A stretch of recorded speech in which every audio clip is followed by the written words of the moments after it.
All right, we broke down the film, evaluated the film in every phase of the game, and picked out the mistakes we made sure our guys learned from those mistakes. We pointed out all the good things that happened in the game, because there were quite a few things that were very positive with the way some of our guys played. And we'll learn from these things, and we'll get better this week. What were the biggest negatives that you saw in the film? Penalties is one thing. Offensively, there were some missed opportunities, especially in the second half. We made some mistakes there. We put the ball on the ground a couple of times with snaps that killed drives.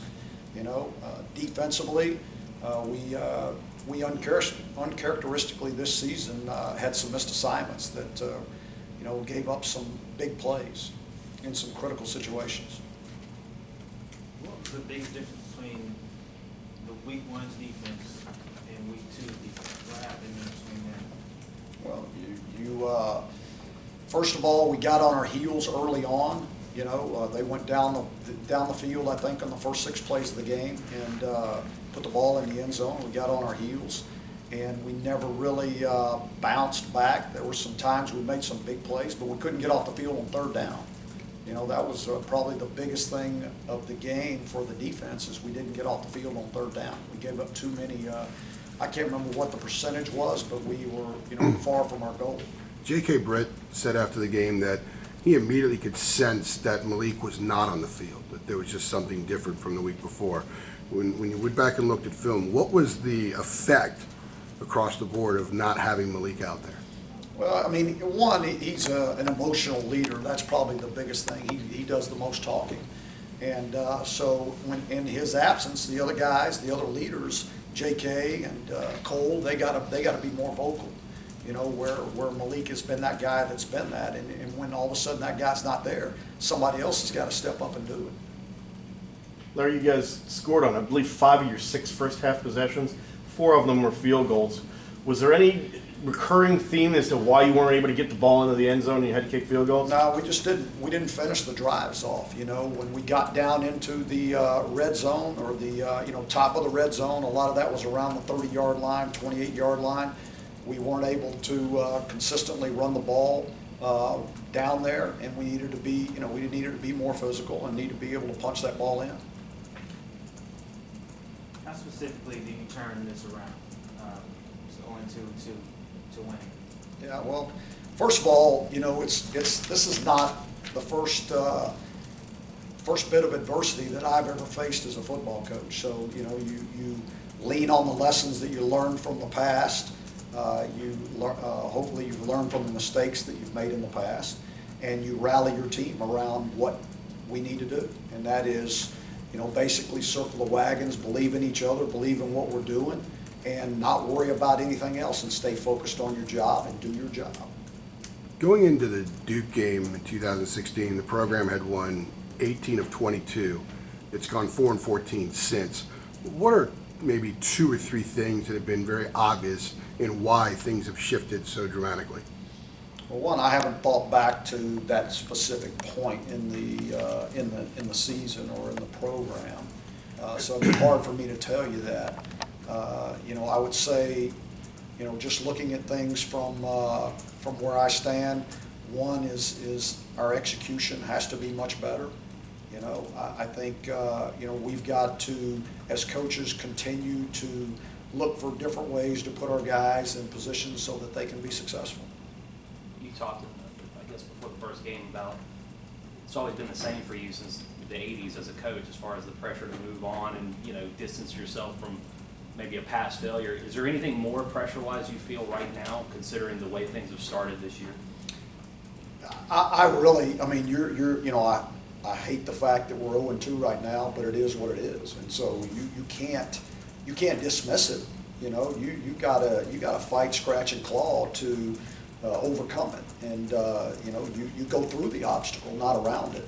And that's something that we talk about as a team. Adversity is something that you have to deal with it. It's not. If you're going to live in this world, you're going to deal with it every day, whether it's going to be on the field or whether it's going to be in the classroom or whether it's going to be at home. That's life. And so how we handle adversity is what It's who we are and what we become. And so I expect our guys, just like they did yesterday. I mean, they came to work, came to the complex and worked their rear ends off in the weight room and then on the practice field and in the meeting room. And I expect that same attitude from them because they know what has to happen. I mean, they know what we've got to do. And then one is just stay together. What about you personally? For me personally, I continue to learn from the mistakes that are made and, adapt as we go. And so, we'll make some tweaks and changes in what we do offensively, defensively, and on special teams. And hopefully those will be the things that we need to get it corrected. You didn't. Coach, can playing with a desperate type of feeling be good or bad for this team at this point of the season? I don't know what you mean by desperate. That, you're 0-2 and you want to win. But when you're going into the first game, you want to win. When you're going into the second game, you want to win. So I don't know about desperation. What happens if you start playing desperate, then you start getting frustrated. And if you start getting frustrated, then you start trying to do too much. If you start trying to do too much, you're going to have major mistakes all over the field, and you won't be successful. Larry, you got a chance to see Cade a little bit. You didn't see him much, but did you see enough of him to think that maybe his role might increase maybe this week or as you go along? I mean, it could. We've said the last 2 weeks that we expect Cade to play, and I'm going to continue to say that. And I think he showed that he can do some good things out there, which was promising, and so there would be no reason not to. How did Nathan look on film to you? Felt like he did in the game. I mean, he had some problems with his feet, which led to his problems with accuracy, and that's usually the case with a quarterback. What you have to be careful of is when you're in this position right now, you still got to play. You can't be worried about making mistakes. You rely on the fundamentals that you've been taught, the techniques that you've been taught.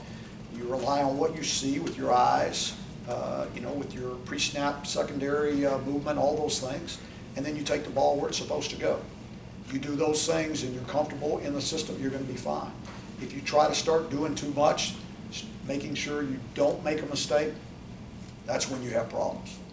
Larry, Brian Anderson received a waiver for the game Saturday in case you needed him. Yeah. I don't think he played. No, he didn't. How does that still count as one of the games that he has to sit out? Yes, it does.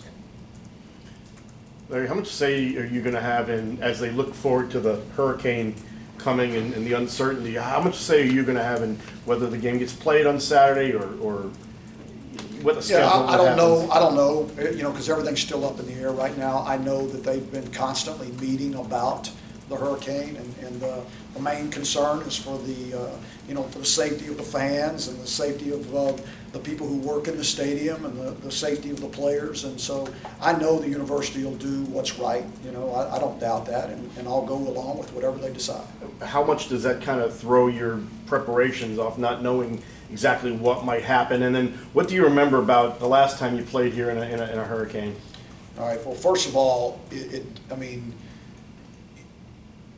one thing we try not to do is be worried about what the weather is when we're preparing for a game, okay? Now, we obviously take into consideration what's going to happen, but we don't talk about it a lot as a team. We want our guys to be focused on what to do. We'll put a plan together, in case there's issues.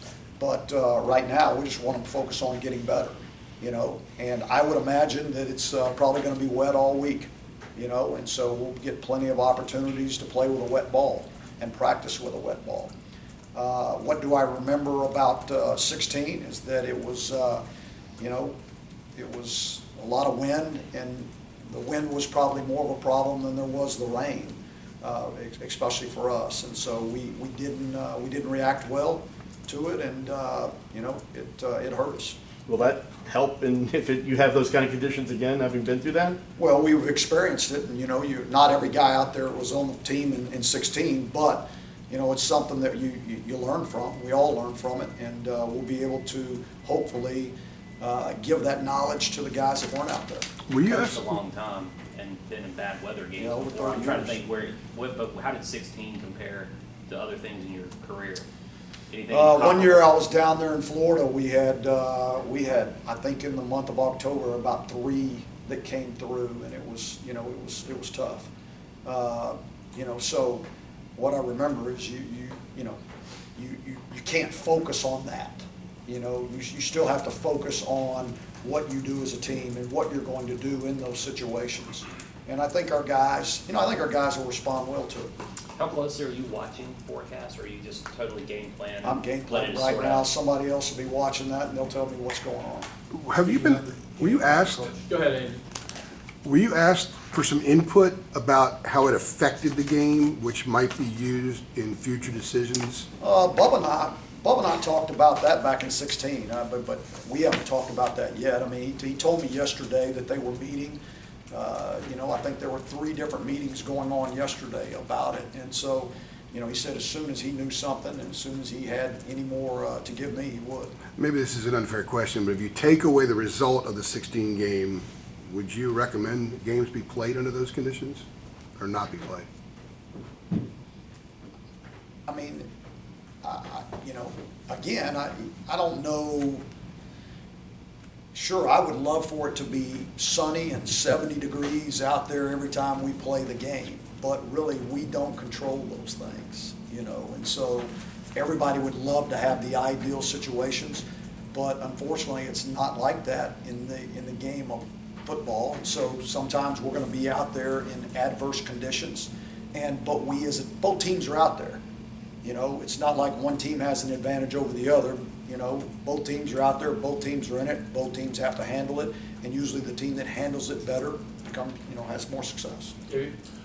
Speaking of the game plan, what are you seeing about UCF right now? I mean, they lost their head coach, but they still seem very, very talented. They're looking good so far. What are you seeing? Yeah, they can run at every position. They got guys that can run all over the field, a lot of really good athletes. You know, defensively, just watching them this morning, they've got some inside guys, 2 inside guys that are really factors in, and you have to have a plan for them.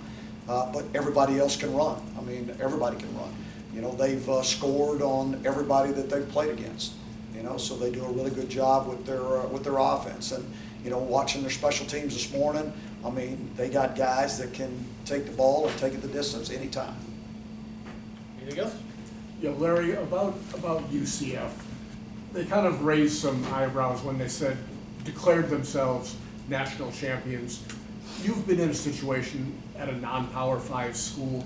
Do you see the rationale behind that? And would you have done that if you went 13-0 and Southern Miss? I definitely see the rationale behind it, and I think that's good for them. I really do. I mean, they were undefeated. Why not say that? You know, and because all it did, one, was everybody in the country started talking about it, right? And so, you know, if they didn't do that, not everybody in the country would have been talking about UCF. And so, you know, we live in a world where recruiting is very important, and the more people that are talking about you, the better. And so that may have raised some young man's eyebrows in Iowa or something that, you know, he got interested in UCF. So who knows? But, yeah, I think it was good for him. If you went 13-0 at Southern Miss and beat Auburn in a bowl game, would you say, yeah, we're national champions? I don't know. I would have had to check